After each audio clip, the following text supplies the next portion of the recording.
ជំរាបសួរពុកម៉ែបងប្អូនទាំងអស់គ្នាដែលកំពុងទស្សនាជាមួយនឹងវីដេអូមួយនេះខ្ញុំបាទយឿនពិសីថ្ងៃនេះចេញវីដេអូមកដើម្បីចែករំលែកនៅបទពិសោធន៍ជីវិតរបស់ខ្ញុំដែលខ្ញុំបានស្គាល់រសជាតិជាច្រើនមានតាំងពីរសជាតិនៃក្តីស្រឡាញ់ក៏ដូចជារសជាតិនៃការរើសអើងនៅក្នុងសង្គមមួយនេះចំពោះខ្ញុំយកមកចែករំលែកជូនបងប្អូនទាំងអស់គ្នាស្ដាប់និងទស្សនាកម្សាន្តខ្ញុំគឺជាកូនទី2នៅក្នុងចំណោមបងប្អូនចំនួន5នាក់នាអតីតកាលមូលហេតុដែលខ្ញុំនិយាយថាបងប្អូនចំនួន5នាក់នាអតីតកាលដោយសារកាលពីមុនគឺខ្ញុំមានបងប្អូនសរុបទាំងអស់5នាក់ប៉ុន្តែពេលនេះសមាជិកគ្រួសារក៏កើនឡើង2នាក់ទៀតអញ្ចឹងសរុបទៅគឺ7នាក់ហើយខ្ញុំមានបងប្រុសម្នាក់ទៀតឈ្មោះយឿនពិសិដ្ឋដែលជាបងទី1ដែលគាត់ក៏ពិការភ្នែកដូចខ្ញុំដែរប៉ុន្តែយើងបានទទួលការព្យាបាលទៅយើងបានคล้ายទៅជាមនុស្សម្នាក់ដែលពិការដែរប៉ុន្តែពិការខាងខ្សោយកំហើញបាទពិការខាងខ្សោយកំហើញបងប្អូនប្រហែលជាធ្លាប់ឮហើយពាក់ព័ន្ធជាមួយនឹងពិការខ្សោយកំហើញគឺជាការមើលឃើញដែរតែមើលឃើញមិនច្បាស់មើលឃើញមិនប្រកបហើយយើងរស់នៅក្នុងសភាពមួយដែលគេហៅថាជំងឺភ្នែកខ្ជិលបាទបងប្អូនទាំងអស់គ្នាហើយជំងឺភ្នែកខ្ជិលហ្នឹងគឺមានដើមតងច្រើនដែលទី1គឺយើងដំបូងឡើយគឺកុមារកើតនឹងជំងឺឡើងបាយបន្ទាប់ពីកើតនឹងជំងឺឡើងបាយហើយក៏យើងយកទៅព្យាបាលមិនទាន់ពេលវេលាអញ្ចឹងទៅក៏បង្កើតទៅជាជំងឺមួយដែលគេហៅថាភ្នែកខ្ជិលដែលជាជំងឺខួរក្បាលមិនទទួលស្គាល់រូបភាពចេញពីភ្នែកចូលទៅខួរក្បាលទៀតទេអញ្ចឹងនេះហើយគឺជាជំងឺភ្នែកខ្ជិលអញ្ចឹងពួកខ្ញុំគឺកើតជំងឺភ្នែកខ្ជិលនេះឯងគឺមើលអីអត់ស្គាល់មើលអីអត់ចំណាំទេបាទនិយាយដោយត្រង់ប៉ុន្តែមើលឃើញតិចដែរអាចនឹងកិច្ចផុតរាល់ឧបសគ្គនៅជុំវិញខ្លួនខ្លះអញ្ចឹងទៅបានប្រហែលជា40-50% អីអញ្ចឹងទៅអញ្ចឹងប៉ុណ្ណឹងក៏ចាត់ទុកថាយើងគ្រាន់បានតិចដែរឥឡូវនិយាយតមកទៀតខ្ញុំចាប់ផ្ដើមដឹងក្តីមកនៅអាយុ6ឆ្នាំដែលខ្ញុំកើតមកនៅក្នុងគ្រួសារមួយដែលមានជីវភាពខ្វះខាតមែនតើសំបីតែផ្ទះសម្បែងសំបីតែដីធ្លីសម្រាប់រស់នៅក៏រស់នៅមិនចង់បានផងបាទនិយាយដោយត្រង់រស់នៅមិនចង់បានផងដោយសារអីបងប្អូនប្រហែលជាឆ្ងល់ថាហេតុអីបានជាខ្ញុំមានជីវភាពខ្វះខាតម្ល៉េះហេតុអីបានគ្រួសារខ្ញុំដំបូងឡើយនឹងមានជីវភាពខ្វះខាតម៉េះដោយសារតែខ្ញុំមានឪពុកម្នាក់ដែលជាមេគ្រួសារគាត់ខ្វះការទំនួលខុសត្រូវនៅក្នុងគ្រួសារដែលគាត់យកស្រានឹងមិត្តភ័ក្តិជាធំខ្ញុំនិយាយដោយត្រង់នេះមិនមែនជាការនិយាយដោយប្រឌិតរឿងឬក៏និពន្ធរឿងអីមកទេគឺអត់ទេនិយាយត្រង់តែម្ដងបងប្អូនមួយចំនួនគាត់ស្គាល់ខ្ញុំគាត់នៅក្បែរខ្ញុំគាត់ដឹងនៅកំពង់ចាមបាទអញ្ចឹងខ្ញុំជាមនុស្សម្នាក់ដែលកើតមកក្នុងចំណោមបងប្អូនទាំង5នាក់ដែលរស់នៅក្នុងគ្រួសារមួយដែលលំបាកទាំងអស់គ្នាដោយសារមានឪពុកចេះតែផឹកអត់ចេះជួយការងារប្រពន្ធកូនអត់ចេះជួយរកស៊ីអត់ចេះជួយទំនុកបំរុងឲ្យគ្រួសារបានរីកចម្រើនកត្តាទាំងនេះហើយដែលជំរុញឲ្យជីវភាពគ្រួសារដុនដាបធ្លាក់ចុះបាទហើយខ្ញុំអាយុ6ឆ្នាំខ្ញុំជួយអីម្ដាយមិនបានទេខ្ញុំជួយអីអត់បានទេក្រៅពីទ្រាំរស់ទៅតាមសមាជីវៈរហូតរំលងដល់ខ្ញុំបានអាយុ8ឆ្នាំហ្នឹងហើយ8ឆ្នាំម្ដាយខ្ញុំក៏មានកូនប្រុសម្នាក់ទៀតដែលជាកូនពៅនៅក្នុងគ្រួសារហើយគាត់ប្រកបមុខរបររកស៊ីលក់នំពុម្ពនៅឯផ្សារបង្កក់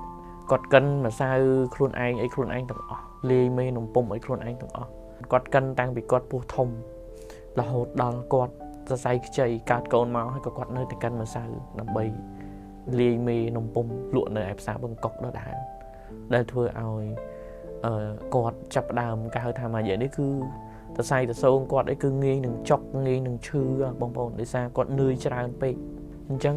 ខ្ញុំសូមនិយាយទៅរឿងចំនួននោះសិនអញ្ចឹងគឺគាត់ធ្វើរហូតហើយប្តីអត់ធ្វើអីទេក្រៅពីដើរលេងផឹកស៊ីមកដល់ផ្ទះទាលុយប្រពន្ធកូនបើអត់បានគឺវាយដំប្រពន្ធកូនសូម្បីតែខ្ញុំ2នាក់បងប្រុសខ្ញុំគឺត្រូវតែញយទេដោយសារអីដោយសារតែពួកខ្ញុំមើលអត់ឃើញអញ្ចឹងពួកខ្ញុំមើលអត់ឃើញគឺពួកខ្ញុំដើររានៅមុខផ្លូវដែលឪពុកខ្ញុំដើរមកពីផឹកហ្នឹងហើយគេស្វឹងអញ្ចឹងទប់កំហឹងមិនបានក៏ធាក់បងខ្ញុំប្រាប់បងប្អូនខ្ញុំឈាមច្រមុះតែញយហើយបងប្រុសខ្ញុំក៏ដូចគ្នាដែរជួនកាលបងប្រុសខ្ញុំត្រូវគាត់ធាក់ឡើងប៉ើងពីក្នុងផ្ទះចូលទឹកទន្លេក៏មានដែរបាទជួនកាលគាត់លើកបោះគប់ចូលទន្លេក៏មានដែរហើយមានតែម្ដាយខ្ញុំទេចុះទៅរាវចុះទៅខាត់និយាយដែលត្រង់នេះជាភាសាដែលត្រង់ហើយមួយវិញទៀតគឺកូនប្រុសរបស់គាត់ដែលជាកូនពៅត្រូវជាប្អូនរបស់ខ្ញុំហ្នឹងគាត់ទំតែបានវ័យរបស់មួយខែជាង2ខែទេអញ្ចឹងគឺដោយហេតុ ពីមួយថ្ងៃទៅមួយថ្ងៃគាត់ផឹកស៊ីវាយដំប្រពន្ធកូននៅតែកើតមានធ្វើឲ្យម្ដាយខ្ញុំគាត់រ៉ាប់រងមិនរួចដែលធ្វើឲ្យកម្លាំងគាត់ចុះខ្សោយហើយបានคล้ายជាជំងឺមួយដែលជាជំងឺទាស់កូនទី5បាទជំងឺទាស់កូនណាបាទជំងឺទាស់តសៃហ្នឹងបាទហើយខ្ញុំក៏ដាក់ទៅថាទាស់កូនទី5ហ្នឹងទៅពីព្រោះគាត់ទាស់កូនទី5ពិតមែនបាទទាស់ហើយឪពុកនៅតែផឹកស៊ីអញ្ចឹងឧទាហរណ៍ពេលខ្លះក៏គាត់ចេះស្ទូចត្រីដែរតែស្ទូចបានអញ្ចឹងទៅលក់ទៅយកលុយទៅទិញស្រាផឹកអស់ទៀតទៅមិនដែលគិតគូរដល់ប្រពន្ធកូនបានស៊ីអត់ស៊ីមិនក៏អត់ទៅបាទអញ្ចឹងក៏គាត់ឈឺដេកនៅលើកន្ទេលហើយខ្ញុំចាប់ផ្ដើមចេះគេហៅថាចេះគិតហើយអាយុ8ឆ្នាំក្មេងជំនាន់នោះគឺចេះគិតណាមិនដូចក្មេងឥឡូវគឺលំបាកពិបាកគឺម្នាក់តាមចំណងចិត្តក្មេងរហូតដល់ក្មេងខ្លះខូចរឹងស្ដីបដៅមិនបានបាទឥឡូវខ្ញុំចាប់ផ្ដើមនិយាយបន្តទៀតជាមួយរឿងរបស់ខ្ញុំអញ្ចឹងគឺខ្ញុំចាប់ផ្ដើមចេះគិតហើយក៏បាននិយាយពីអ្នកបងប្អូនណាដែលយើងសើល្ងិតដូចគ្នាហ្នឹងនិយាយពីអ្នកបងប្អូនតែកាលហ្នឹងដូចថាខ្ញុំ8ឆ្នាំបងខ្ញុំគាត់អាយុ10ឆ្នាំអីចឹងទៅអញ្ចឹងគឺនិយាយជាមួយគ្នាកាលហ្នឹងយើងអត់មានសិលធម៌នៅក្នុងការនិយាយទេព្រោះយើងកើតមកនៅក្នុងបរិបទសង្គមមួយដែលมันមានការអប់រំអញ្ចឹងគឺការនិយាយរបស់ខ្ញុំគឺអាសិតអញដូចអាណិតម៉ែដល់ហើយអញ្ចឹងខាងនោះគេថាអញក៏អាណិតគាត់ដែរមិនដឹងធ្វើម៉េចទេរបៀបនិយាយបែបហ្នឹងភាសាក្មេងនិយាយបែបហ្នឹងឥឡូវយើងគិតចេះទៅយើងទៅដើរសុំទានគេតាមផ្សារទៅហ្នឹងហើយគេផ្ដាំកំណត់ពួកខ្ញុំចាប់ផ្ដើមកំណត់បែបនេះចាប់ផ្ដើមនាំគ្នាទៅសុំទានតាមផ្សារទៅហើយមិនមកយើងនិយាយប្រាប់ម៉ែពេលព្រឹកឡើងអញ្ចឹងបាទលុះដល់ពេលព្រឹកឡើងគឺខ្ញុំពីអ្នកបងប្រុសបាននិយាយជាមួយនឹងម្ដាយពិតមែនពាក់ព័ន្ធជាមួយរឿងហ្នឹងនិយាយតាំងពីដែលគាត់បើកភ្នែកតិចហើយនិយាយទៅលើក្រែហ្នឹងបាទដែលដុតភ្លើងក្តៅពីក្រោមហ្នឹងហើយក៏និយាយជាមួយគាត់ម៉ែអើយខ្ញុំមិននឹងអាសិតចង់ទៅសុំទានគេតាមផ្សារម៉ែឲ្យពួកខ្ញុំទៅអត់ហើយគាត់ក៏តបថាអត់កើតទេកូនទៅអត់កើតទេសឹកស៊ីអត់ស៊ីឃ្លានម៉ែក៏អត់ឲ្យកូនទៅសុំទានគេដែរគេមើងងាយអីចឹងណាហើយបងប្រុសរបស់ខ្ញុំថាអត់អីទេម៉ែឲ្យខ្ញុំមិននឹងអាស័យទៅរបៀបចឹងណាឲ្យខ្ញុំមិននឹងអាស័យទៅខ្ញុំចេះមើលថែគ្នាខ្ញុំដឹងថាត្រូវធ្វើម៉េចហើយអញ្ចឹងក៏សម្រាប់សម្រួលទៅឥឡូវខ្ញុំសុំថង់យាមមកឯងមួយមកមានកណាត់អីដេធ្វើជាថង់យាមឲ្យស្ពាយម្នាក់មួយមកអញ្ចឹងក៏គាត់ដេឲ្យទាំងឈឺហ្នឹងតែគាត់ងើបបានខ្លះគាត់ដេឲ្យណាគាត់ដេឲ្យហើយខ្ញុំសុំផ្ទាល់ទឹកគាត់ម្នាក់មួយទៀតអញ្ចឹងគាត់បេះបោចទៅក៏បានផ្ទាល់ទឹកម្នាក់មួយទៅអញ្ចឹងគឺយកផ្ទាល់ទឹកម្នាក់មួយហ្នឹងផ្ទាល់ទឹកធំចេះផ្ទាល់ទឹកធំពីច្រើនបងប្អូនឃើញនៅតាមបន្ទប់ទឹកបងប្អូនប្រហែលស្គាល់ហើយនៅតាមបន្ទប់ទឹកនៅជនបទអីហ្នឹងក៏ពួកគាត់នៅប្រើហើយតាមក្រសាំងមួយចំនួនក៏គាត់នៅប្រើដែរផ្ទាល់ទឹកមួយហ្នឹងវាមូលតែរៀងកប៉ែតធំមូលហើយវាមានឆ្នោតដូចលពៅអញ្ចឹងណាស្តៀងលពៅឆ្នោតជុំវិញផ្ទាល់ហ្នឹងអត់មានដៃទេបាទអត់មានដៃទេផ្ទាល់ហ្នឹងអញ្ចឹងក៏គាត់ឲ្យពួកខ្ញុំបានម្នាក់មួយហើយនឹងថង់យាមម្នាក់មួយដើម្បីស្ពាយយកទៅសុំទានគេតាមផ្សារពួកខ្ញុំក៏ដឹកដៃគ្នាទៅសុំទានតាមផ្សារដំបូងមានលោកពូម្នាក់គាត់ជូនទៅដោយសារគាត់ជាអ្នករត់ម៉ូតូដុបហើយម្ដាយខ្ញុំគាត់បានពឹងពាក់ហើយក៏គាត់ជូនទៅហើយរាយរាប់ចុះឡើងក៏ពួកខ្ញុំស្គាល់ផ្លូវទៅផ្សារហ្នឹងទៅពីអ្នកបងប្អូននេះថាគាត់រាយរាប់ប្រាប់អញ្ចឹងគឺខ្ញុំដឹងអំពីថាផ្លូវទៅផ្សារយ៉ាងម៉េចគឺចាប់ពីពេលនោះមកគឺខ្ញុំដើរមកពីអ្នកបងប្អូនរហូតអញ្ចឹងថ្ងៃដំបូងគឺពួកខ្ញុំសុំអត់តាន់បានអីទេព្រោះយើងអត់តាន់ចេះរហូតដល់អ្នកលក់បន្លែអ្នកលក់សាច់ជ្រូកអីមួយចំនួនទៅអ្នកលក់ខោអាវអញ្ចឹងគាត់ណែនាំថាអូនអើយក្មួយឯងបើចង់សុំទានគេឲ្យបានយើងត្រូវចេះរបៀបរបបឲ្យពរឲ្យអីគេអញ្ចឹងទៅណាអញ្ចឹងខ្ញុំក៏រៀនឲ្យពរតាមតាអាចារ្យអញ្ចឹងទៅក៏ចាប់ផ្ដើមចេះឲ្យពរគេហើយមីងជំនាន់ហ្នឹងគាត់ជួយចិត្តស្ដាប់ខ្ញុំឲ្យពរគេណាពួកគាត់ថាខ្ញុំឲ្យពរគេព្រោះអញ្ចឹងគាត់ឲ្យលុយឲ្យកាក់អញ្ចឹងទៅពួកខ្ញុំក៏ដើរសុំថ្ងៃទី2ហ្នឹងក៏បានប៉ុន្តែវិច័យដនអីថ្ងៃទី2ហ្នឹងគឺជាថ្ងៃមួយដែលពួកខ្ញុំវង្វេងផ្លូវពួកអីដោយសារថ្ងៃទី1ទៅដំបូងគឺទៅតែដើមផ្សារហើយដល់ពេលថ្ងៃទី2យើងចិត្តតែដើររុកជ្រៅទៅហើយក៏បែកផ្លូវគ្នាម្នាក់ទៅនេះម្នាក់ទៅនោះហើយដោយសារមនុស្សច្រើនក្នុងផ្សារអញ្ចឹងទៅក៏ប្រជក់គ្នាក៏បែកបាក់គ្នាមករយៈប្រហែលប្រហែលជាខ្ទង់1ម៉ោងអីដែរបែកគ្នាឲ្យភ័យមិនស្ទើរទេកាលនោះនៅទូចដែរហើយភ្នែកមើលមិនសូវឃើញតែពលឺហើយនឹងសម្ោតិចហ្នឹងក៏ដើរយំពេញផ្សារទៅយំឲ្យដើររម្នាក់ទៅលិចម្នាក់ទៅកើតដើររគ្នាតម្រាំទៅរគ្នាឃើញគឺបាន ông lụa bả lái có chui đắc đáy ở tờ rô kia chẳng rô kia chụp kia vẫn có căn đáy kia đào xong tiền kê bà to tiết ban mà ngày mà nè chẳng cả pi pon mà nè pi pon bay pon nó bị tràn chẳng vô tại oi mai đầm bay tinh tháng năm ba oi mai đầm bay tinh tháng năm tới hay là bốc cả nó toàn lục loan hừng lôi mà đài đang nhom bụi nhom xong tiền kê cho oi qua tê chẳng bụi nhom nơi tập to ca nghe nó chỉ rưỡi là họ đang ngày muối cứ chỉ ngày đài bụi nhom chư chập thà dân đặt đây kia ta xong tiền kê thầm đà chẳng á bên đây chạy đòn ấy dân xong tiền hơi dân đài tranh họ play mà tẹo vinh hay bị chạy đòn đá cắt ta mà cho cái chọt mà tấu cái chi mà tấu bị cái nông xa mà bung xì măng cái nông cái chỉ mà cái kia chương bà cái chỗ cái lại bung xì măng nữa cái chi mà kia dương hay bung xì măng nó bị ấp chương dương mỏng hay liệu bung xì măng từ pin bong ôn dùng pin xa hay cái chê dương cái sòng khăn cái ta chứ đi khóa hay đau mình mơ mà tấu anh tiếng đại ca bận dương đá kiên dương đau bà can đám tay kê nó phải chi phải khang đám dương roll mau tiết cái roll mau tiết để vợ chương trời ở liệm bông xì măng nơi xả lạ đó sắp ngay đi vấn đề nhung ọt ai bà hai ban này xả nhưng liệm khao chương về hay bông pro nhung của mình snam mà liệm bông xì măng đừng thái chân vì chỉ đường mùa hiện chưa chập cuộc sống ba chưa chập nè chưa chập đôi kê mơ nghĩ mình mến dương chưa chập đôi cả liệm đôi kê mơ nghĩ chân cứ dân bán chụp hay nè thôi ăn chương hơi tự đọc tẹp mình tao đo theo mình miền rừng đã nước man đó là cứ lùi để rồi ban tới ở bục tiệt tam plei chắc dọc lùi từng ọt này từ tinh sra phật ọt tiền mà dọc lùi từ tinh sra phật ọt tiền đại thừa ở nhưng chưa chập khăn dương tăng chất hai dương do lùi nâng từ tinh tham oi mày còn tại chạy đòn quật dương áp plei để dương thử cho thực ra nâng cứ quật nó tiệt chập do lùi nâng từ do từ phật gì chung cái này từ chân cửa ọt miền lối đó đâm bay oi mày bụi nhung coi chập làm bài cầm nứt mũi tiết đài dương để tha lử thà miền xa bị bay á miền xa thông miền xa giả lại chân mũi tiết đây cái lụa bay là gì bụi nhung tới tiết đây bảo về bật sông tiên nấp xa bằng cọc về là gì tới sông tiên nấp xa giả lại chân nấp xa thông và hay bọn cái này là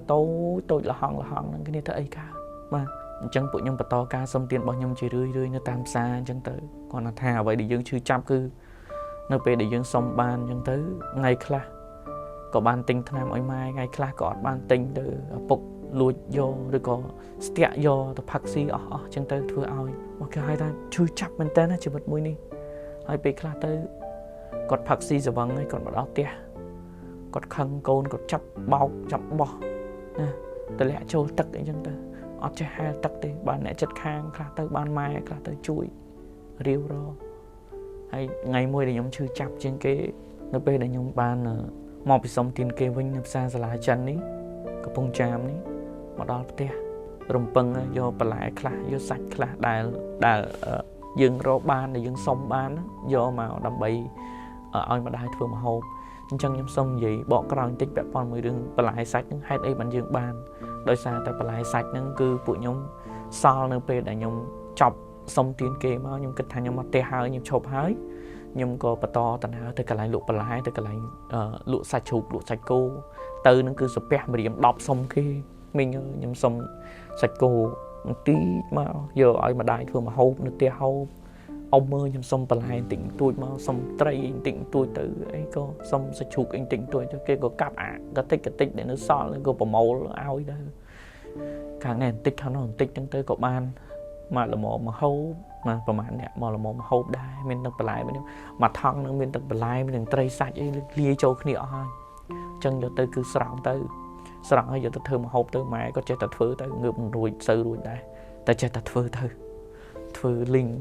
nó được có ngào ở con hộp thôi ông long pe là gì nó cứ bài chật chắn này bóng ôn bài mai đâm chật chắn này nó pe được có đâm chắn đấy bằng quạt phơi mà hộp tạm khỏi bu chật khen miên tầm mũi chật khen miên tầm mũi thì nó pe năng ở bụng nhưng quạt ban thưa tầm nào bị phật mà mình tai phật ở ton chạy đi mật phẹ vào bùa ta này ta nó chẳng ta phật cho mũi cây to tai hạt miên lôi chẳng mà đó tè rô rừng bồn côn vì đâm vào bồn côn họ lôi mai ta hạt miên lôi thì bóng ôn nhưng chưa chậm bóng phật nó pe để bóng từng óc cái này cho nó 3 nè 4 nè đi từng bông nhóm từng bồn pi nè tiết hay những nhóm sờ đọc tới buồn nè đại cái bông từng coi chăm bài đi cứ từ bàn cọt bấm plan cho từng đại cọt bàn lược do năng bài nữa đại cái bông tập pu chết cho anh ta ấy do từ cục trâu này không tất cả lý đại thừa ao pe luôn bộ nhóm bất chịu bà bạn đừng từ tôi vô đừng từng vừa bỏ quạt cục năng bài châu tali hay à lại thấy sách để dừng xong cái bàn này còn vô vào mỗi cục châu tali từng hay bông bón đừng xẻ bay về dục về là nghĩ tật về hồ mình sao lấy bạn mình sao lấy đi mà đài nhung stustia bà stustia tranh bị tia cho ta không tật năng tờ riêu rô mơ đó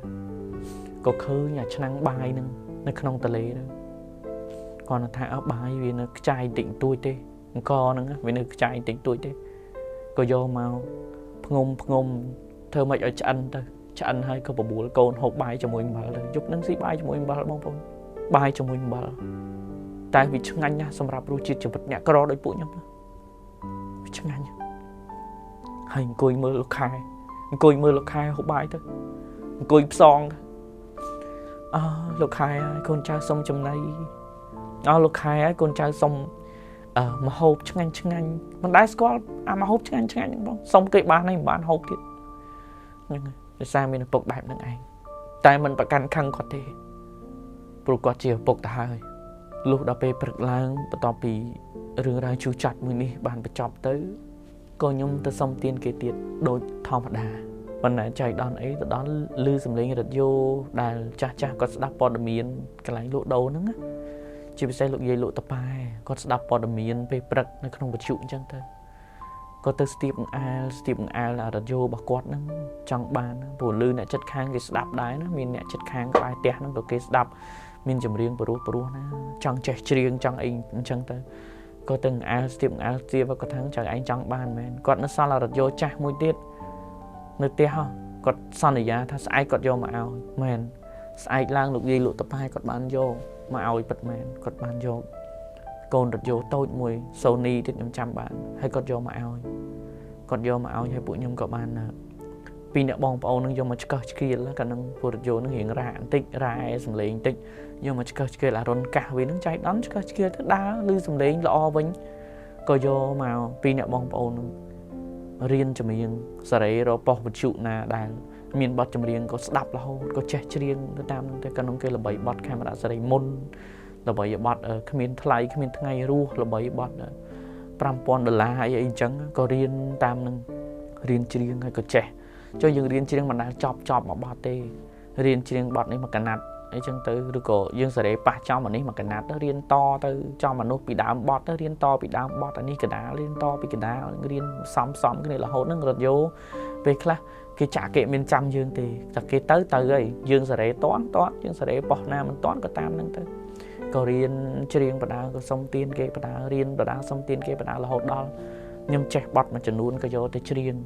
riêng tới sầm lên dương để riêng tới cứ kê ta xa ta sầm lên nâng Peru là hột đó thế này nè mình mà nè có lụi ván chập hồi nập xa bằng cọc nâng bà còn lụi chập hồi nập xa bằng cọc nâng có score còn nật sờ lánh với thay dương mà mua lại được con mình score là mấy để xa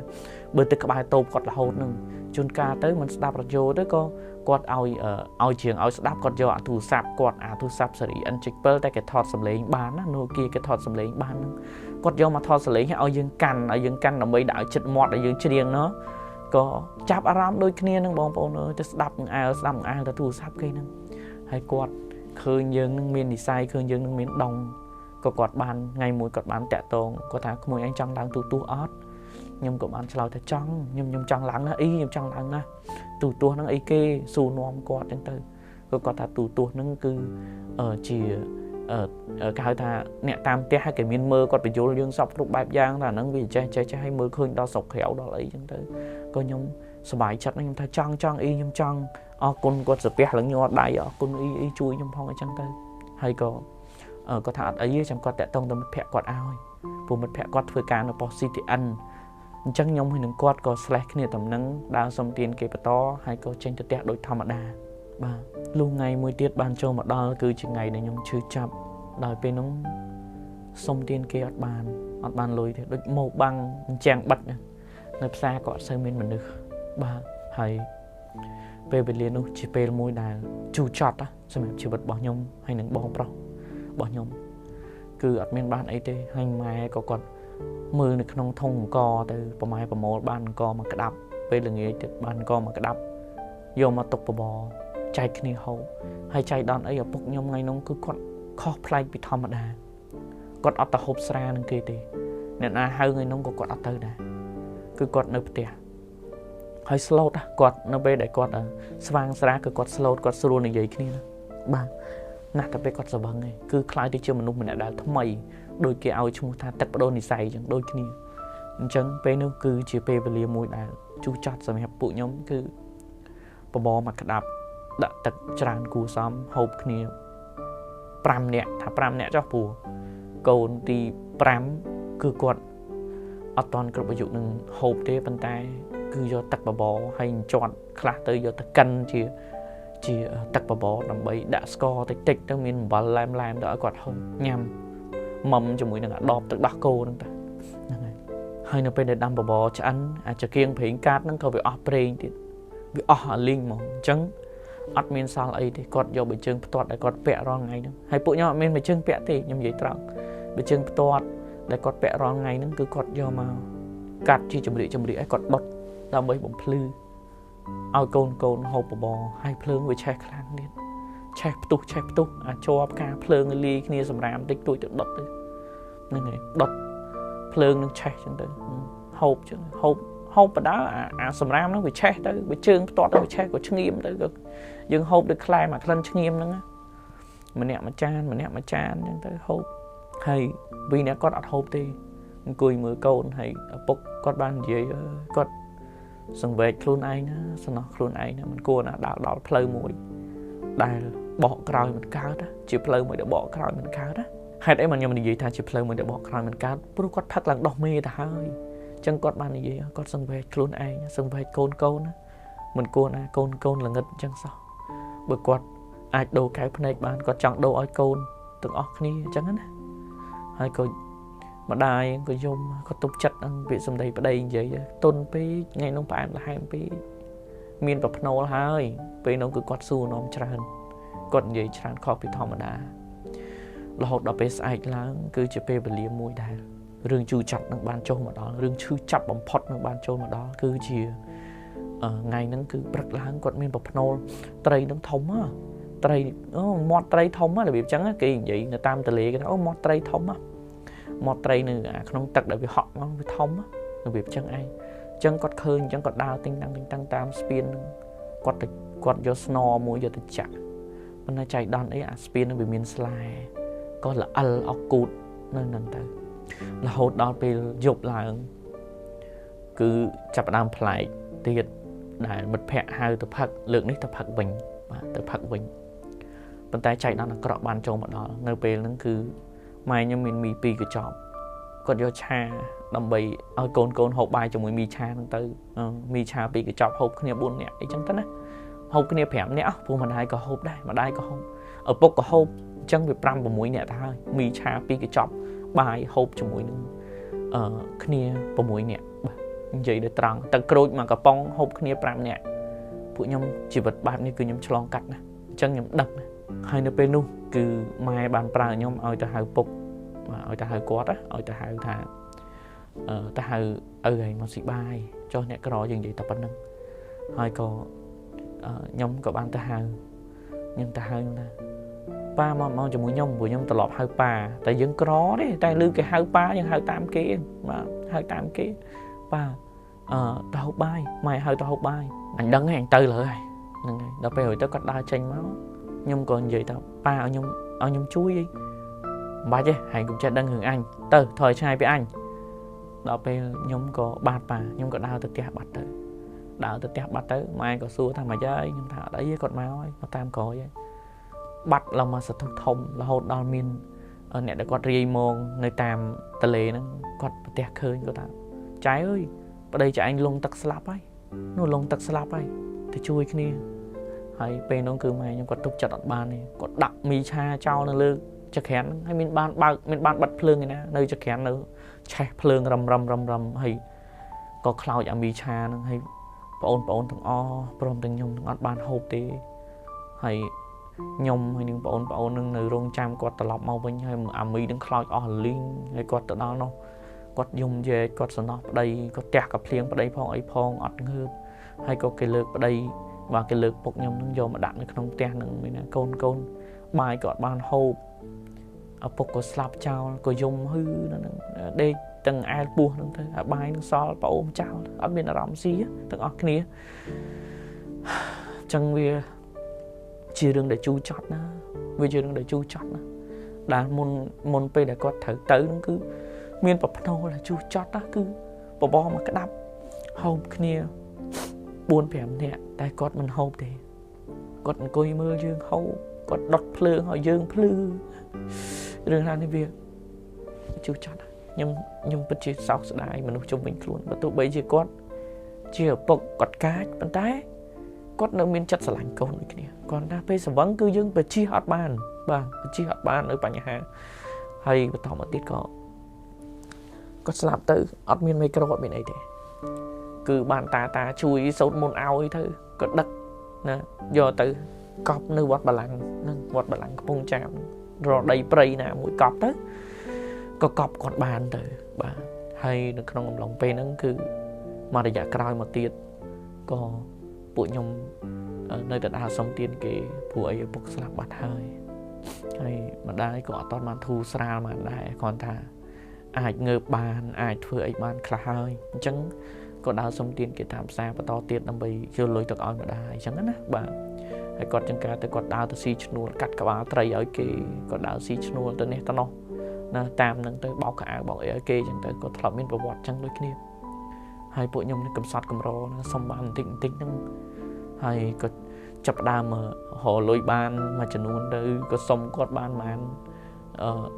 សំមួយថ្ងៃបាន500 200 500 1000នេះសំបាន2000ក៏បានទៅទិញអាខ្លុយដែលគេលក់ខ្លុយកូនក្មេងខ្លុយជ័រហ្នឹងទិញយកមកហាត់យកមកផ្លុំតាមកូនអរិយោដែលលោកយាយលោកតាប៉ែឲ្យហ្នឹងផ្លុំយូរទៅក៏ចេះផ្លុំតិចផ្លុំដើរសុំទានគេតាមផ្សារអញ្ចឹងទៅគេអាណិតគេអសូរគេឲ្យលុយទៅហើយទទួលបាននូវដំណឹងល្អមួយដែលអ្នកមីងម្នាក់ដែលខ្ញុំតែងតែហៅគាត់ថាម្ដាយធរគឺអ្នកមីងសំណាងដែលគាត់លុយវ៉ាន់ចាប់រួយនៅផ្សារបឹងកុកហ្នឹងក៏គាត់បានតំណងបានមិត្តភក្តិគាត់នៅប៉ុស្តិ៍ CTN ហ្នឹងតាក់ទងឲ្យខ្ញុំឡើងច្រៀងនៅក្នុងកម្មវិធីមុនស្នេហ៍សំនៀងនៅប៉ុស្តិ៍ CTN ជំនាន់ហ្នឹងហើយខ្ញុំក៏បានអរគុណគាត់ហើយក៏បានរើសបទទៅច្រៀងគាត់ឲ្យរើសបទហ្នឹងគាត់ឲ្យច្រៀងបទជីវិតក្មេងវត្តទៅច្រៀងបទហ្នឹងព្រោះណាសំឡេងក្មួយឯងសលេងកូនឯងគាត់និយាយកូនណាសលេងកូនឯងព្រោះណាបទហ្នឹងហើយខ្ញុំក៏អរគុណគាត់ហើយគាត់ឲ្យលុយទៅទិញឌីសទៅទិញអាឌីសបទហ្នឹងយកទៅរៀនទៅផ្ទះគាត់បាទគាត់សុំម៉ែខ្ញុំឲ្យយកខ្ញុំទៅផ្ទះគាត់2-3ថ្ងៃដើម្បីទៅហាត់ច្រៀងហាត់បទហ្នឹងឲ្យចេះពេលហ្នឹងខ្ញុំហាត់ចេះមែនគាត់ទិញកៅអៅឲ្យមកកាផ្លេដើម្បីយកទៅស្លៀកឡើងប៉ុស្តិ៍ CTN ហ្នឹងហើយខ្ញុំក៏បានស្លៀកខ្ញុំស្រឡាញ់ខ្ញុំស្លៀកឡហើយខ្ញុំចង់ពាក់ឥឡូវពួកយើងអត់ដែរមានកៅអៅថ្មីពាក់ទេអញ្ចឹងស្លៀកហើយចង់សង់ស្លៀកឥឡូវហ្មងអត់ចង់ទុកទេតែម៉ែថាអត់ទេទុកត្រូវតែទុកដើម្បីយកទៅឡើងកម្មវិធីអញ្ចឹងខ្ញុំក៏ទុកវិញទៅហើយទទួលថ្ងៃដល់ថ្ងៃដែលត្រូវឡើងទៅកម្មវិធីនៅប៉ុស្តិ៍ CTN ហ្នឹងគឺពួកខ្ញុំអត់ស្គាល់ភ្នំពេញទេម្ដាយខ្ញុំក៏អត់ស្គាល់ដែរ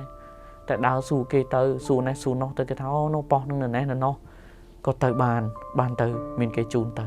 ទៅរហូតដល់ប៉ុស្តិ៍ CTN កម្មវិធីមុនស្នេហ៍សំនៀងក៏មានការចម្រុងចម្រាស់បន្តិចជាមួយម្ចាស់កម្មវិធីដែលពូម្នាក់ទៀតហ្នឹងគាត់អនុញ្ញាតឲ្យមកតែពូម្នាក់មួយទៀតគាត់មិនអនុញ្ញាតឲ្យអញ្ចឹងទៅក៏និយាយគ្នាចោលឡើងអាណាអនុញ្ញាតឲ្យក្មេងហ្នឹងវាចូលមកអាណាឲ្យមកច្រៀងខ្ញុំម្ចាស់កម្មវិធីធំហ្នឹងអាណាគេអ្នកសន្មត់ដល់សម្របសម្រួលគ្នាទៅពូម្នាក់ទៀតគាត់មកទៅក៏ពូម្នាក់មួយនេះឲ្យចូលទៅហើយក៏ចូលទៅបានច្រៀងដំបូងគេមើលងាយយើងតែដល់ពេលយើងច្រៀងចប់ទៅបានសម្ដេចបានគុណដ៏ធំធេងណាស់គឺសម្ដេចពុកសម្ដេចតេជោហ៊ុនសែនគឺលោកបានឧបត្ថម្ភបាទកាលនោះខ្ញុំហៅសម្ដេចតាបាទបានសម្ដេចតាតែឥឡូវខ្ញុំហៅគាត់សម្ដេចពុកគឺសម្ដេចពុកតេជោហ៊ុនសែនដែលលោកមានចិត្តករុណាមេត្តាធម៌បានឧបត្ថម្ភឲ្យចៅឲ្យកូននេះចំនួន$1000ចំនួននោះ2009ណាបងប្អូន2009 2000ចូល2010 $1000 គឺច្រើនណាស់បងប្អូនអញ្ចឹងគឺសម្ដេចពុកបានឧបត្ថម្ភ$1000ហើយមានបងលោកអ៊ំលោកពូអ្នកមីងជាច្រើននៅក្រៅប្រទេសគាត់បានឧបត្ថម្ភមកតគ្នាទៀតប៉ុន្តែខ្ញុំសូមនិយាយដោយត្រង់ក្នុងនាមខ្ញុំគឺជាមនុស្សត្រង់លុយ$1000ដែលបានមកហ្នឹងគឺมันបានដល់ដៃម្ដាយខ្ញុំទាំងស្រុងនោះទេបានន័យថាมันបានដល់ដៃម្ដាយខ្ញុំភ្លាមទេគឺគេយកទៅដាក់ធនាគារហើយដកឲ្យម្ដាយខ្ញុំមួយខែ100ទេអញ្ចឹងគឺយើងជួយខ្លួនឯងមិនកើតទេយើងចង់យកលុយទាំងអស់ហ្នឹងចង់យកឲ្យគាត់ផ្គត់ផ្គង់នៅជីវភាពចង់យកគាត់ទៅចាត់ចែងជាមួយនឹងអាជីវកម្មធ្វើអីរបស់គាត់អញ្ចឹងការរកស៊ីអញ្ចឹងអត់ទេគឺគេយកដាក់ធនាគារចំណងហ្នឹងធនាគារ ANZ Royal ហើយនឹងមានលុយផ្សេងទៀតដែលបងប្អូនមហាជនគាត់ឧបត្ថម្ភតាមក្រៅប្រទេសសប្បុរសជនឧបត្ថម្ភគឺកន្លែងណាក៏មានដែរអំពើពុករលួយគឺមានការកាប់កេងដូចគ្នាខ្ញុំសុំទោសដែលខ្ញុំនិយាយត្រង់ហើយខ្ញុំសុំទោសមែនតើខ្ញុំសុំទោសហើយខ្ញុំពិតជាសុំទោសដែលធ្វើឲ្យប៉ះពាល់ប៉ុន្តែខ្ញុំនិយាយត្រង់បាទដោយត្រង់របស់ខ្ញុំពិតជាសុំទោសណាសុំទោសតែរឿង view ហើយគាត់ថាជាការរំលឹកទេអំឡុងពេលហ្នឹងគឺទ្រាំណាបានមួយខែ100គាត់យកលុយនឹងទៅសែនសំទៅទិញម្សៅទិញអីធ្វើនំធ្វើចេកចៀនធ្វើអីលក់អញ្ចឹងទៅចេកចៀនដលងចៀនលក់តាមមាត់ទន្លេបាទលក់តាមមាត់ទន្លេហើយគូផ្សំអីដែលលោកគ្រូបង្រៀនរបស់ខ្ញុំដែលជាអ្នកមានគុណរបស់ខ្ញុំទី2គឺលោកគ្រូកឹមដាស័កបាទលោកគ្រូកឹមដាស័កគាត់បានមកយកខ្ញុំពីផ្ទះដើម្បីទៅសាលារៀនកាលហ្នឹងសាលាអង្គការគ្រូសាស្ត្រថ្មីទទួលបង្រៀនសិស្សពិការភ្នែកនិងសិស្សកោថ្លង់នៅខេត្តកំពង់ចាមនៅភ្នំពេញនៅអីផ្សេងតាមសៀមរាបបាត់ដំបងអីចឹងទៅប៉ុន្តែមានសាខានៅកំពង់ចាមដែរក៏ខ្ញុំបានទៅចូលរៀននៅសាខាកំពង់ចាមនៅឯអង្គការគ្រូសាស្ត្រថ្មីដែលសប្តាហ៍ថ្ងៃនេះបដូរមកជាឈ្មោះវិទ្យាល័យអប់រំពិសេសកំពង់ចាមបាទចឹងក៏បានទៅចូលរៀននៅក្នុងបាទលែងសុំទានគេណាពេលហ្នឹងគឺបានទៅចូលរៀនហើយចូលរៀនហើយក៏គប់ផ្សំអត់តន់ចូលសុបទៀតចូលរៀនបានមួយរយៈក៏នឹកផ្ទះក៏បានមកផ្ទះវិញមកលេងផ្ទះអត់ឈប់ទេគ្រាន់តែមកលេងផ្ទះហើយគ្រូក៏អនុញ្ញាតឲ្យមកលេងមួយអាទិត្យអីចឹងទៅមកលេងទៅក៏ទទួលលោកអ៊ំម្នាក់ដែលគាត់រត់ម៉ូតូដប់គាត់រត់ម៉ូតូដប់ហើយគាត់ចិត្តល្អណាគាត់ចិត្តល្អតែគាត់ពោះម៉ាយទេអញ្ចឹងគាត់ចិត្តល្អណាស់ហើយម្ដាយខ្ញុំដោយសារទី1ការងា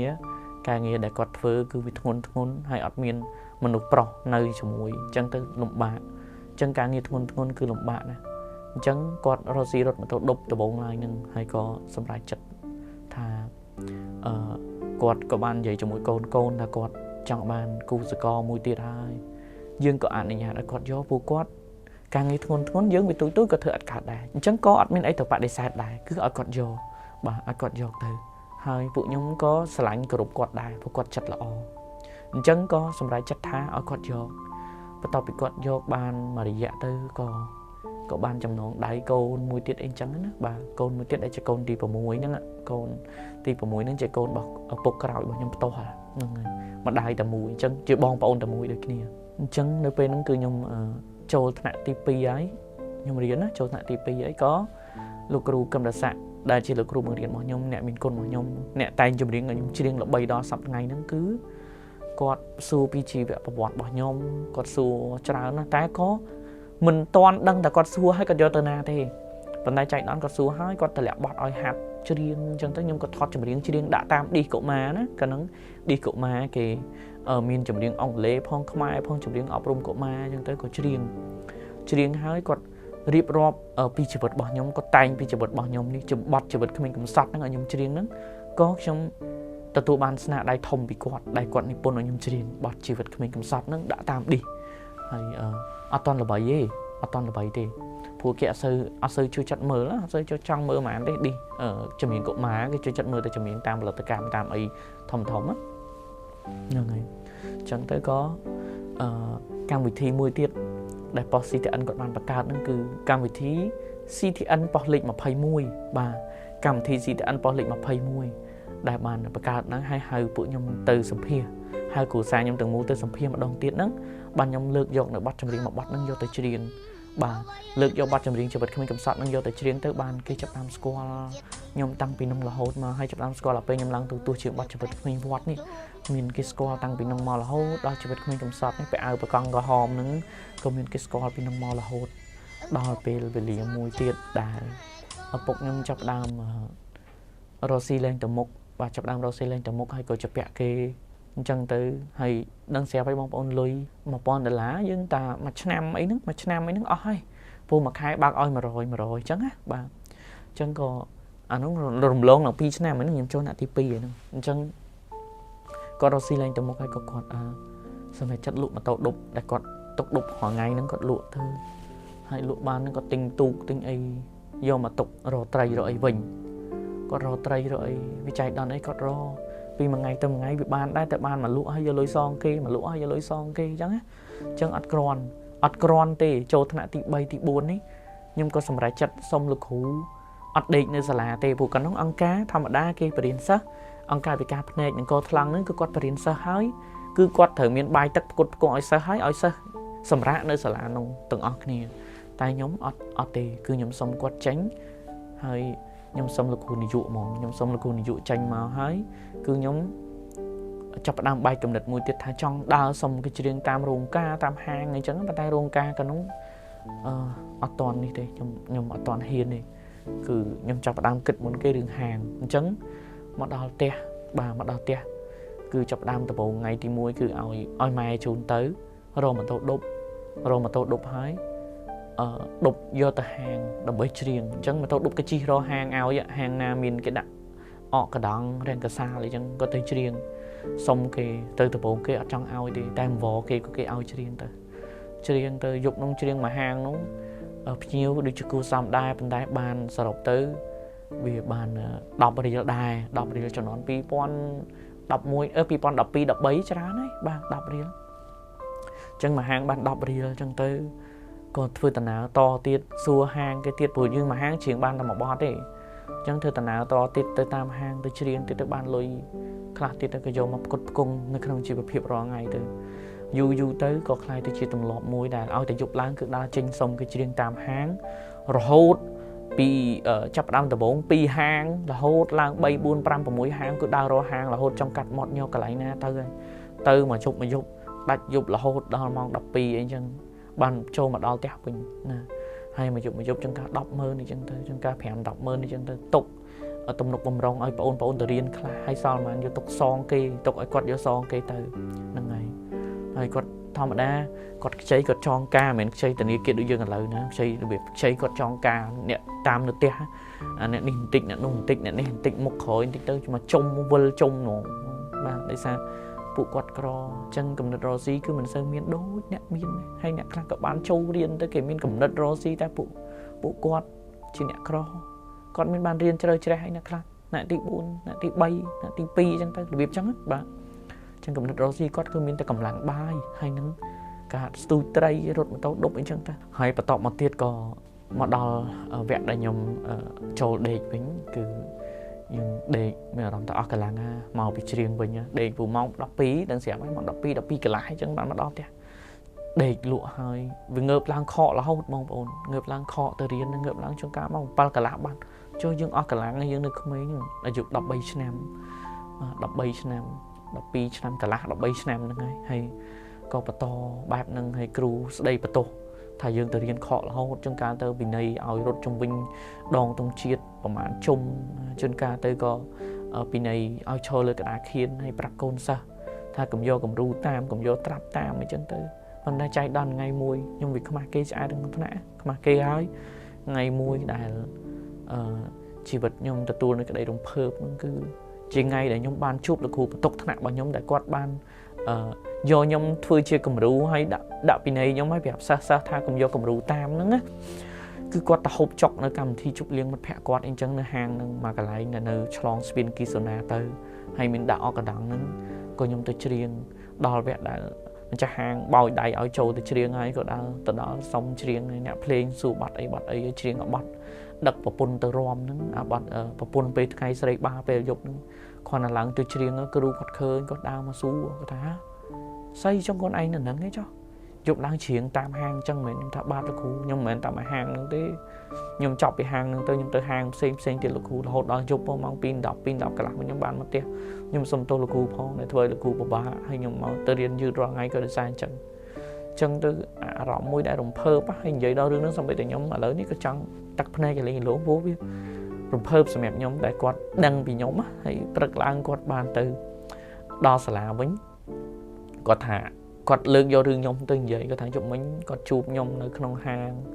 quạt nhóm đào chiếng xong cái chiếng tam hàng tam bật nhóm mới dư rồi ngay để ra nhóm đây ọt ai hết anh chân tôi quạtปรับมันแผลกอดเอาคำปรังเรียนหน่อยต่อสู้ชิปเซ่เอาใจช่วยตกถั่วแดงมาได้ปกดู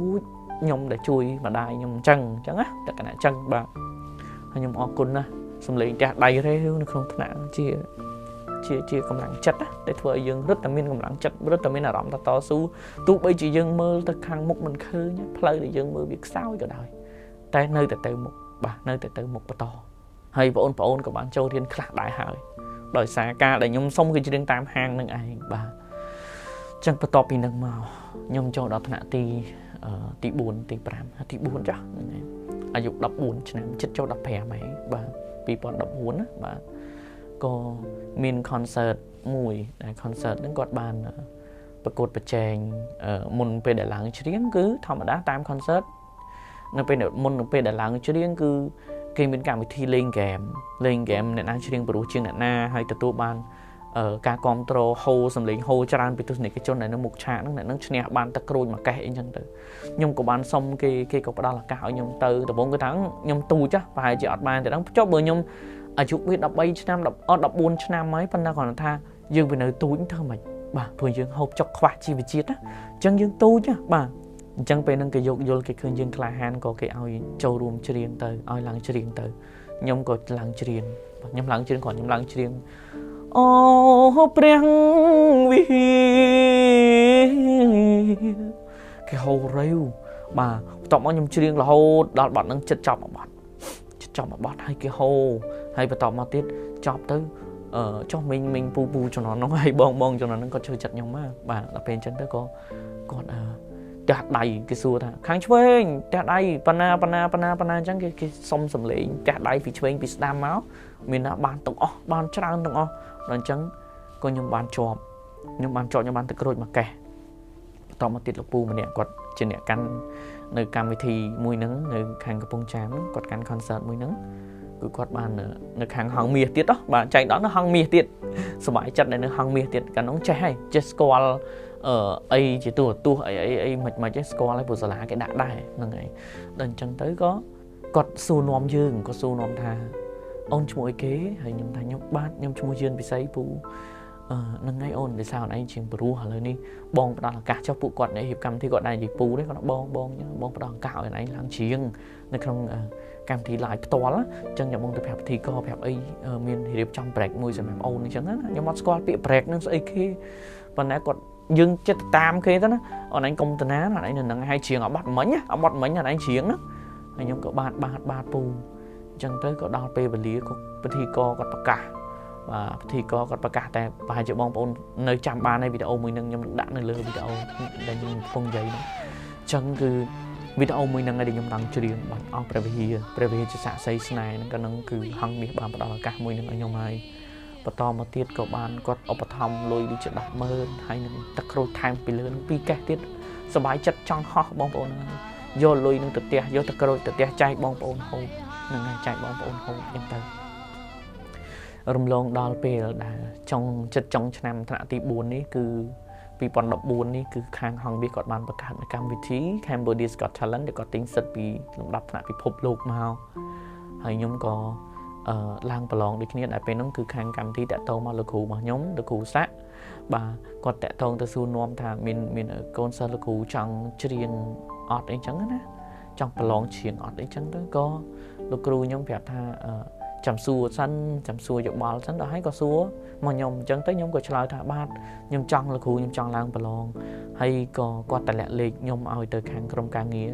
Got Talent tới cô krom ca nghĩa tệ tông mà nhom hay có điệp ropi được biệp này bài bậtในក្នុងការបឡងចម្រៀងដែលត្រូវរៀបចំខ្លួនមិនចឹងទៅខ្ញុំក៏ធ្វើតាមហើយក៏ទៅទិញឌីស បាទទៅទិញឌីសដែលគេឲ្យតែគាត់អត់ថន់ឈប់ច្រៀងនៅហាងឯនៅសុំគឺច្រៀងនៅហាងធម្មតាទេហើយក៏ទៅទិញឌីសបទព្រះវិហារសាក់សីស្នេហ៍នឹងទិញរួចទៅសុំម៉ែយកឡើងទៅពេញដើម្បីឡើងប្រឡងនៅក្នុងកម្មវិធីហ្នឹងវគ្គជំរុញដំបូងជាប់រហូតដល់បានឡើងប្រឡងកម្មវិធីវគ្គដែលគេផ្សាយណាគេផ្សាយហើយមានគណៈកម្មការជ្រើសរើសបន្ថែមទៀតហ្នឹងក៏ជាងបទព្រះវិហារសាក់សីស្នេហ៍ហ្នឹងហើយក៏បានគណៈកម្មការ Yes ទាំង3ក៏ជាប់រហូតរំលងទៅវគ្គ Check Cut Down ហ្នឹងក៏ជាប់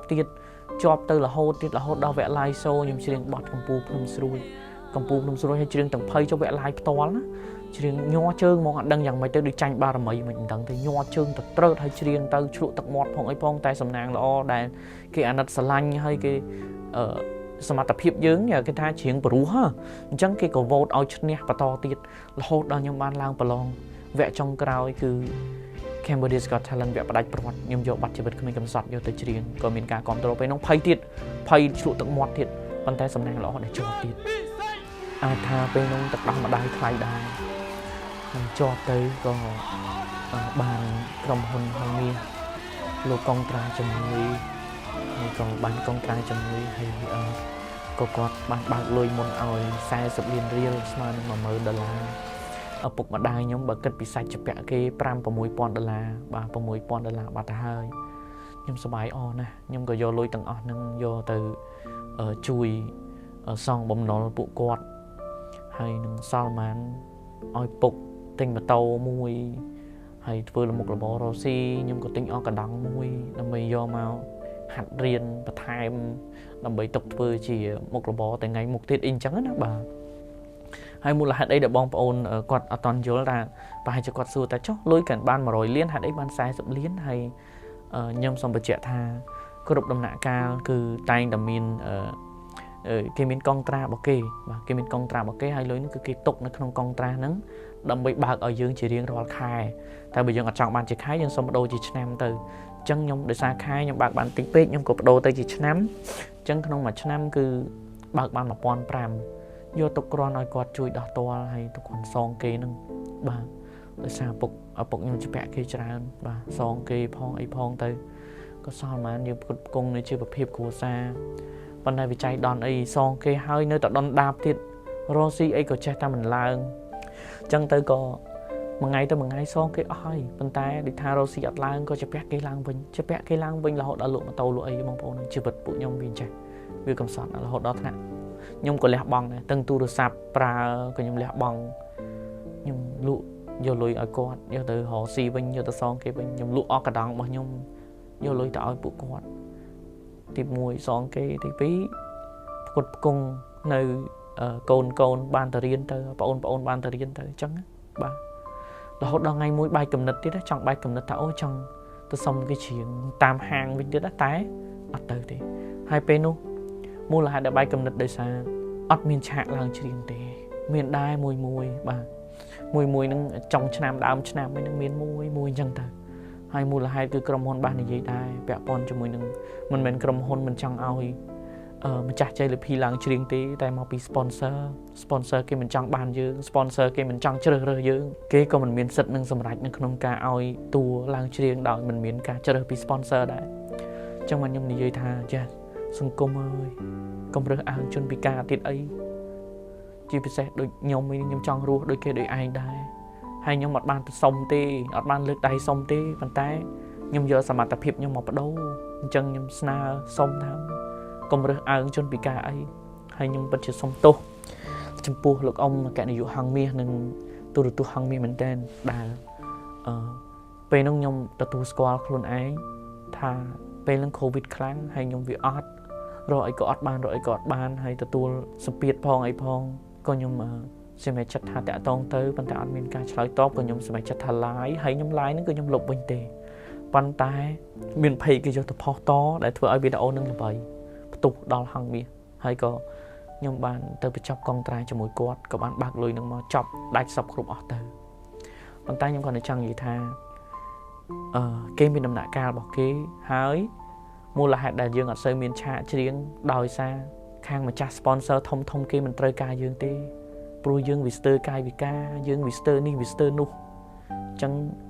គេមិនយកទេគេថាមិនតាក់ទាញកម្មវិធីគេអីចឹងទៅអានេះជាសម្ដីម្ចាស់ sponsor ដែលគេនិយាយវាអញ្ចឹងសង្គមនេះគឺគេរើសអើងជនពិការតែខ្ញុំសុំមិននិយាយអ្វីវែងឆ្ងាយទេគ្រាន់តែខ្ញុំចង់សុំសិទ្ធថា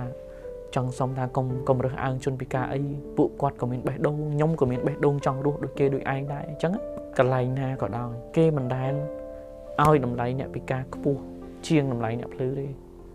បានតែទៀបប៉ុណ្ណឹងទទួលយកទៅប្រគុណចែកហើយមករបៀបចឹងឯងអញ្ចឹងហើយគឺកន្លែងណាក៏គេមិនសូវឲ្យតម្លៃជនពិការដែរទោះបីជាយើងមានសមត្ថភាពក៏ដោយក៏ពេលខ្លះអ្នកច្រៀងខ្លះច្រៀងខ្សោយជាងយើងហ្នឹងតែគេនៅឲ្យបានថ្លៃដោយសាររូបសម្បត្តិគេល្អគេមានកាយវិការគេរស់រវើកណារបៀបអញ្ចឹងឯងអញ្ចឹងស្រុកយើងគឺខ្ញុំសុំតែប៉ុណ្្នឹងទេអត់ចង់ឲ្យមានការបែបហ្នឹងកើតឡើងបងប្អូនហើយជាក់ស្ដែងទៅនៅក្នុងនេះឥឡូវនេះបច្ចុប្បន្ននេះខ្ញុំក៏បានចូលរួមលេងនៅ challenge មួយរបស់ក្រុមហ៊ុនមួយដែលបងប្អូនស្គាល់ហើយបាទបងប្អូនស្គាល់ហើយក្រុមហ៊ុនស្រាបៀរមួយខ្ញុំសុំមិនបញ្ចេញទេប៉ុន្តែបងប្អូនគាត់មើលគាត់ស្គាល់ហើយបាទគាត់មើលគាត់ស្គាល់ហើយជាមួយនឹងក្រុមហ៊ុនរបស់គាត់ហើយខ្ញុំមិនមានបំណងបរិហាគេទេប៉ុន្តែខ្ញុំគ្រាន់តែចង់និយាយថាបង្កើតកម្មវិធីមួយដើម្បីលេង challenge ថាបង្កើតនៅបទចម្រៀងថ្មីនៅការច្រៀងថ្មី lyric ថ្មីដើម្បីច្រៀងយករង្វាន់មាសមកដំឡឹងហើយបន្ទាប់ពីទទួលបាន view ច្រើននេះគេនឹងទទួលបានការជ្រើសរើសហើយបានបញ្ចូលយកមាសមកដំឡឹងតែខ្ញុំចូលរួមលេងនឹងគេដែរធ្វើទាំងភ្លេងថ្មីធ្វើទាំងអីទៅក៏យើងបាន TikTok គាត់យកទៅផុសដែរប៉ុន្តែនឹកឃើញទៅអូត្រេកអរគីឡូផុសទៅបាន view បានអីបាន view ច្រើនណាស់បានមាសមកតម្លឹងយកមកដោះស្រាយជីវភាពដែរព្រោះឥឡូវយើងវាក្រយើងវាខ្សត់យើងវាអត់យើងវាឃ្លានដែរអានេះខ្ញុំគាត់និយាយរឿងប្រវត្តិខ្ញុំពីមុនតែមិនទាន់អស់ទេនៅទៀតគ្រាន់តែវីដេអូនឹងវែងពេកហើយក៏ចាក់ស្ដែងទៅក៏យ៉ាប្រឡងគេឯងទៅប៉ុន្តែបញ្ចេញគណៈកម្មការមកបុកជ្រើសរើសបេក្ខជនទៅ top 5វិច័យដានអីបើខ្ញុំមិនបានជាប់ទៅ top 5ក៏ខ្ញុំមិនខកចិត្តមិនខូចចិត្តដែរសុំត្រឹមតែឲ្យថាចេញមកសូវីដេអូឃើញវីដេអូខ្ញុំច្រៀងបញ្ចេញយោបល់បន្តិចបន្តួចមកមិនក៏អស់ចិត្តដែរតែប៉ុណ្្នឹងក៏អស់ចិត្តដែរមិនឲ្យខ្ញុំជាប់ក៏បានដែរមិនឲ្យខ្ញុំជាប់ទៅ top 5ហ្នឹងក៏បានដែរមិនចង់នេះមិនគាត់ថាតែមិនតិចក៏គេមិនសូយើងផងព្រោះយើងពិការព្រោះខ្ញុំពិការមែនព្រោះខ្ញុំពិការបានអត់សូមែនឬក៏សូវីដេអូខ្ញុំទៅអាចធ្វើឲ្យធ្លាក់ follow របស់អស់លោកបាទអាចធ្វើធ្លាក់ follow របស់អស់លោកឬក៏យ៉ាងម៉េចមិនថាកម្មវិធីការកម្មវិធីអីក៏ដោយបងប្អូនអ្នកខ្លះចិត្តតលីក៏តាក់តងហៅទៅច្រៀងទៅអ្នកខ្លះគាត់ចិត្តចង្អៀតចង្អល់ក៏គាត់ថាមិនអាចហៅទៅច្រៀងបានទេខ្លាចអាប់អោននៅមង្គលសេរីនៅរោងការរបស់គាត់របស់កូនគាត់អីចឹងទៅវាជារឿងមួយដែលឈឺចាប់សម្រាប់ជនពិការអញ្ចឹងជនពិការគ្នាយើងងើបឡើងតស៊ូណាតស៊ូទាំងអស់គ្នាកុំចោះចាញ់នឹងព្រំលិខិតហើយត្រូវតែតស៊ូទៅមុខទៀតខ្ញុំឥឡូវក៏ពិបាកដូចអ្នកទាំងអស់គ្នាដែរមិនចាញ់អ្នកទាំងអស់គ្នាទេដដាប់ទទូសណាស់រាល់ថ្ងៃនេះប៉ុន្តែដោយហេតុកម្លាំងចិត្តព្រោះយើងមានកូនយើងមានប្រពន្ធណាយើងត្រូវតែតស៊ូយើងត្រូវតែខ្លាំងអញ្ចឹងខ្ញុំសុំចិត្តណាយើងទាំងអស់គ្នាតស៊ូទាំងអស់គ្នាក្នុងនាមយើងជាជនពិការហើយខ្ញុំមិនដឹងថាតើបងបងប្អូនទាំងអស់អំពុំមីងទាំងអស់នៅក្នុងសង្គមអ្នកណាដែលមានចិត្តថារើសអើងចំពោះជនពិការពេលណាទៅខួរក្បាលគាត់ជ្រះស្រឡះទៅគាត់ដាក់រឿងទាំងអស់នឹងចោលខ្ញុំអត់ដឹងទេប៉ុន្តែគាត់ខ្ញុំសុំចិត្តថាសុំមេត្តាឲ្យតម្លៃដល់ជនពិការផងបាទផ្ដល់ការងារទៅពួកគ្នាក៏មានឆ្នាំងបាយត្រូវរកអង្គដាំឲ្យកូនហូបដែរណាហើយឲ្យតម្លៃរវាងជនពិការនិងមនុស្សធម្មតាឲ្យតម្លៃឲ្យស្មើគ្នាផងបាទពីព្រោះថាមនុស្សការចេញពីសាច់ការចេញពីឈាមមានខួរក្បាលមានបេះដូងចេះឈឺចាប់ដូចគ្នាកុំមើលងាយគ្នាបាទសុំតែប៉ុណ្្នឹងទេខ្ញុំសុំតែប៉ុណ្្នឹងទេអរគុណណាស់បងប្អូនទាំងអស់គ្នាខ្ញុំពិតជាអរគុណរាល់បងប្អូនទាំងអស់គ្នាដែលទស្សនាវីដេអូមួយនេះតាំងពីដើមរហូតដល់ចប់ខ្ញុំសូមគោរពអរគុណនិងជូនពរបងប្អូនអំពុំមីទាំងអស់គ្នាជួបប្រទះតែសេចក្តីសុខសេចក្តីចម្រើនរកទទួលទានមានបាននៅក្នុងក្រុមគ្រួសារបងប្រាថ្នាអ្វីៗសូមសម្រេចដោយបំណងប្រាថ្នាជម្រាបលាបងប្អូនទាំងអស់គ្នា